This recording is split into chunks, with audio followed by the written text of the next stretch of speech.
En el marco de los comportamientos y las variaciones que sobre estos comportamientos ha tenido el planeta Tierra, hay un informe que me llamó profundamente la atención de la revista Science. Esta trató el tema de el agua que no vemos, pero que por supuestamente sí sentimos el beneficio. Y esta agua es el agua que está en el subsuelo. Hay una cantidad muy importante en el mundo de pozos que surten a las ciudades. Una vez se pregunta, bueno, ¿cómo es posible que una ciudad que no tiene un cuerpo de agua cerca pueda tener tanta agua? Y la respuesta está en el subsuelo, ya que del subsuelo se extrae la fuente de consumo que después le da vida a las poblaciones, medianas o grandes o del tamaño que sean.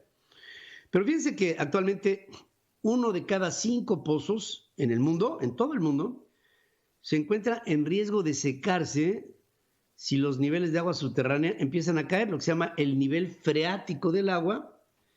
El nivel freático puede estar a nivel de tierra, hasta arriba, o bien a 1 metro, o a 2, a 5, a 10, o a 150, o más.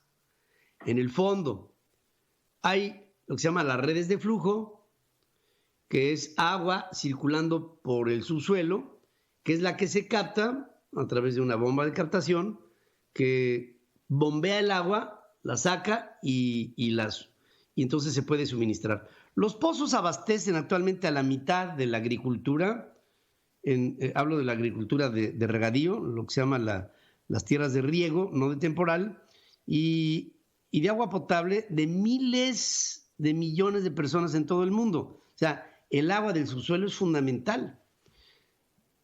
Pero algunos acuíferos de los que provienen han disminuido su caudal en los años recientes debido a la intensa demanda y la falta de gestión gubernamental que han auspiciado el agotamiento de estos recursos.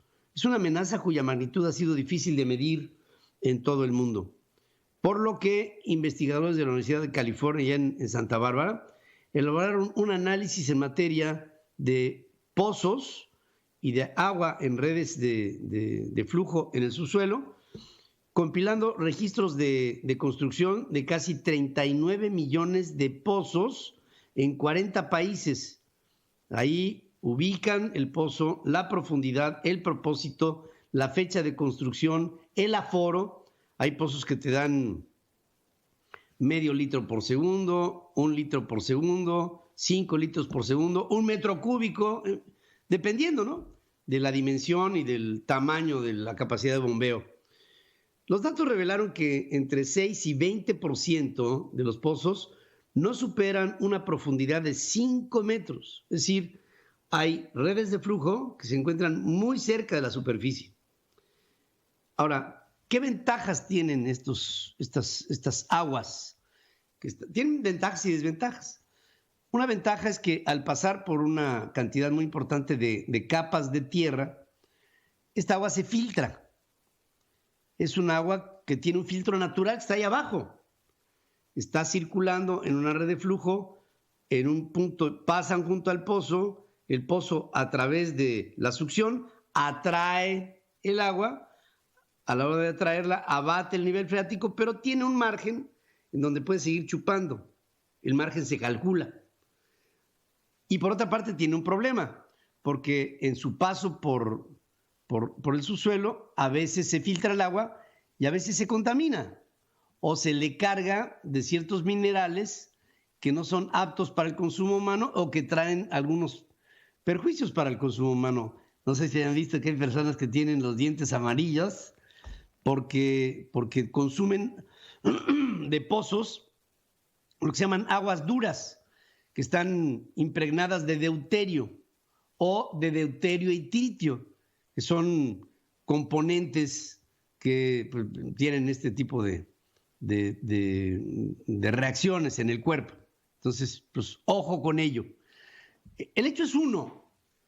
En esta época de sequía, que apunta luego del 2020 a prolongar para el planeta una sequía en la que haya una falta, una falla en términos de promedio del agua que se abate a través del ciclo hidrológico, podríamos tener con los años subsecuentes un efecto de mediano y de largo plazo del calentamiento global que, entre otras cosas, abata, o sea, reduzca la capacidad de suministro de agua que provenga de ahí. Esto es un problema para el mundo, ¿eh? Es un problema porque una parte muy importante, el 50% de la capacidad que tiene el campo para producir, está afincada en la esperanza de lo que venga de abajo, no de lo que venga del cielo, de lo que venga de abajo. Y lo que viene de abajo en algún momento llegó del cielo, porque el agua al llover parte pues se queda en la superficie, parte se reevapora, pero parte permea hacia abajo. Esto que permea hacia abajo es lo que después constituye el agua del subsuelo. Hay otro tipo de agua en el subsuelo, que es lo que nieva. Por decir algo, las redes de flujo en torno a los volcanes que se rodean de nieve son redes de flujo muy importantes. Lo que pasa, por ejemplo, en el estado de Morelos, en el estado de Puebla, en el estado de México, en Hidalgo, donde vemos en Querétaro, en donde vemos redes de flujo, incluso hasta de aguas termales, que hablan de todo el deshielo que se pasa al fondo y se traduce en diferentes expresiones que pueden ser desde aguas calientes hasta pozos de una enorme capacidad de captar agua dulce y buena. Bueno, todo eso es, según la revista Science, una probabilidad de que esto nos falte algún día. Y el único problema que todavía queda pendiente es la proporción de la pérdida de esta capacidad en el subsuelo. Ahora estamos viendo que se afectarían muchos de los pozos que tienen 5 metros de profundidad o menos. Pero ¿qué pasa cuando estos dejen de ser útiles? Una de dos. O tendremos que hacerlos más hondos, que implica mayor inversión, o habrá otros pozos que por condiciones geológicas específicas ya no podrán ser otra vez rehabilitados, lo que marca la necesidad de más inversión y de que de alguna manera llueva. Ahora, de aquí al año 2050, una de las soluciones que se podrían presentar en ello es que se propicie la lluvia a través de tecnología. Y esta es otra marca extraordinaria que veremos en el siglo XXI.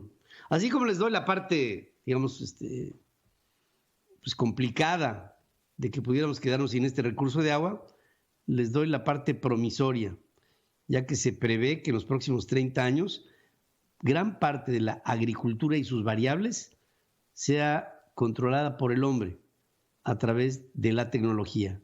Haremos llover en donde sea conveniente, cuánto sea conveniente, cuándo sea conveniente, dónde sea conveniente.